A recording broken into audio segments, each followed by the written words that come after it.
Malankara orthodox സഭ തിരുവനന്തപുരം ഭദ്രാസന മെത്രോപൊലീത്ത ഇത്രയും വിശാലമായ ഹൃദയനാണോ?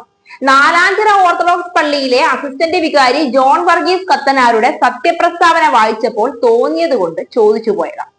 മെഡിക്കൽ സീറ്റ് തട്ടിപ്പ് അദ്ദേഹത്തിന്റെ പേരിൽ വെറുതെ ആരോപിക്കുന്നതാണ്.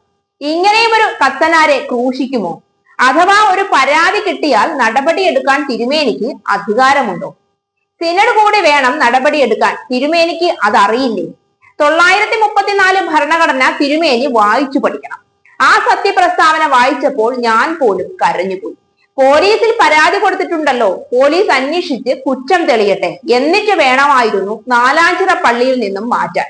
ഇതിപ്പോ ആരോ എവിടെയോ ഒരു ആരോപണം ഉന്നയിച്ചുവെന്നും പറഞ്ഞ് ആ പാവം കത്തനാരെ അങ്ങ് ദൂരെ വെറും 10-15 വീട്ടുകാരുള്ള മലമ്പ്രദേശത്തേക്കാണ് മാറ്റിയത്. നാലാഞ്ചിറ പള്ളിയിൽ ഭാര്യയും കുട്ടികളുമായി സുഖമായി കഴിഞ്ഞു വന്ന കത്തനാരെ ഒരു ദയാദാക്ഷിണ്യവുമില്ലാതെ മാറ്റി. തിരുമേനി അനുഭവിക്കും. കത്തനാരും തിരുമേനിയും വിളിക്കുന്നത് ഒരു ദൈവത്തെയാണ്. ആ ദൈവം ഇതെല്ലാം കണ്ടുകൊണ്ടിരിക്കുക. ഇതൊക്കെയാണ് ജോൺ വർഗീസ് കത്തനാരുടെ കൂടെയുള്ള കുറുവാ സംഘം പറയുന്നത്. ഒരു മെത്രാപ്പൊലീത്തയുടെ കീഴിലുള്ള വികാരിയെ മാറ്റി നിർത്താനും ഏത് പള്ളിയിൽ നിയമിക്കാനും ആ മെത്രാപ്പൊലീത്തയ്ക്ക് അധികാരമുണ്ട്. പട്ടത്വം, ഡിസിപ്ലിൻ ഇവ മെത്രാപ്പൊലീത്തയുടെ അധികാര പരിധിയിൽ മാത്രം വരുന്നതാണ്. ഓർത്തഡോക്സ് സഭ അറിയപ്പെടുന്നത് സ്തുതി ചൊവ്വാക്കപ്പെട്ട സഭ എന്നാണ്. 5-ാം തുബ്ദേനിൽ പറയുന്ന പോലെ ചൊവ്വുള്ളതും കുറ്റമില്ലാത്തതുമായ ഏക വിശുദ്ധ സഭ. ആ സഭയെ കളങ്കപ്പെടുത്തുന്നത് ആരായാലും വച്ചുപൊറുപ്പിക്കാൻ പറ്റുന്ന കാര്യമല്ല. പട്ടത്തെ ബഹുമാനിക്കുകയും വിശ്വാസത്തോടു കൂടി സഭയെ കാത്തു പരിപാലിക്കുകയും ചെയ്തിരുന്ന പിതാക്കന്മാരുള്ള സഭയാണിത്. എന്നാൽ ഇന്ന് എല്ലാവരുടെയും കയ്യിൽ ആവശ്യത്തിൽ കൂടുതൽ പൈസയായി കഴിഞ്ഞപ്പോൾ അച്ഛനും വേണ്ട, പള്ളിയും വേണ്ട. അച്ഛന്മാരെയും തിരുമേനിമാരെയും അവൻ ഇവൻ എന്നൊക്കെ സംബോധന ചെയ്യുന്ന ഒരു അവസ്ഥയിലേക്കാണ് പോയിക്കൊണ്ടിരിക്കുന്നത്. അച്ഛന്മാരിൽ ഒരു ന്യൂനപക്ഷം കുറ്റകൃത്യങ്ങളിൽ ഏർപ്പെടുന്നവർ ആയിരിക്കാം.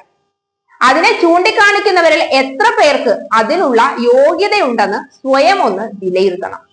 1934 ഭരണഘടന പാത്രിയർക്കീസുകാരുമായിട്ടുള്ള തർക്കത്തിൽ മാത്രമല്ല ഓർത്തഡോക്സുകാർക്കും ബാധകമാണ്. അതൊരു പ്രാവശ്യമെങ്കിലും വായിച്ചിട്ടുള്ളവർക്ക് അതിലെ ഉള്ളടക്കം മനസ്സിലാകും. ആ ഭരണഘടനയിൽ ഓരോ അധികാര കേന്ദ്രങ്ങൾക്കുമുള്ള ചുമതലകളും ഭാരവാഹികൾ നിർവഹിക്കേണ്ട കാര്യങ്ങളും വ്യക്തമായി രേഖപ്പെടുത്തിയിട്ടുണ്ട്. ഭദ്രാസന മെത്രാപ്പൊലീത്ത ചെയ്ത കുറ്റം എന്താണ്? ഭരണഘടന പ്രകാരം കുറ്റാരോപിതനായ കത്തനാരെ ആ പള്ളിയിൽ നിന്നും മറ്റൊരു പള്ളിയിലേക്ക് സ്ഥലം മാറ്റിയതും പരാതിക്കാരനും ആരോപണ വിധേയനും ഒരു പള്ളിയിൽ തന്നെ ആയതുകൊണ്ട് നിഷ്പക്ഷമായ അന്വേഷണം നടക്കില്ലെന്ന് ഏതൊരാൾക്കും അറിയാം. തിരുമേനി ഇതല്ല ചെയ്യേണ്ടത്.